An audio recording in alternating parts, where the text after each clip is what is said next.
In Ferguson, Missouri, they're preparing for the possibility of more violence this morning. It's been 100 days since the deadly shooting of Michael Brown.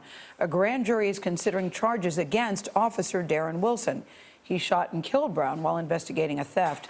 Michelle Miller is at the prosecutor's office in Clayton, Missouri, where a decision could come at any time now. Michelle, good morning. Good morning. The encounter between Officer Darren Wilson and Michael Brown took just 90 seconds. 90 seconds that have led to months of protests. Well, new audio recordings and video released this weekend are helping to establish a timeline of events, but is failing to answer some crucial questions on what actually happened. It's going to be a black male in a white T-shirt. Police radio communications obtained by the St. Louis Post-Dispatch shed more light on the events of August 9th. 21, put me on Canfield with 2 and send me to our car. Officer Darren Wilson first approached Michael Brown shortly after 12:02 p.m. Less than 90 seconds later, Brown was shot and another officer radioed for backup. Get us several more units over here. There's going to be a problem. Also obtained video showing Officer Wilson leaving the Ferguson Police Department hours later, seemingly uninjured, a contradiction to what police originally said.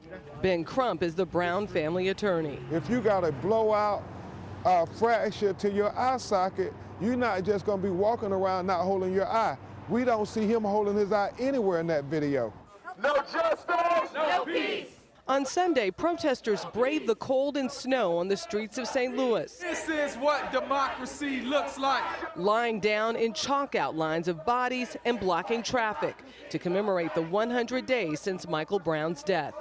We just wanted them to know that it doesn't matter if the weather's bad, good, ugly, we'll be out here because this means that much to us. The protests are a far cry from the turmoil that shook this city and the nation only months ago. And there's fear that violence could resurface as a grand jury decides whether to indict the officer responsible for shooting the unarmed teen.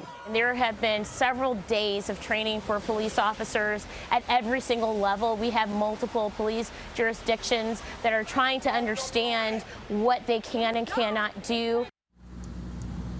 And Ferguson Police Chief Tom Jackson says if Officer Brown is not indicted by that grand jury, he will be cleared to return to work. Nora? All right, Michelle, thank you.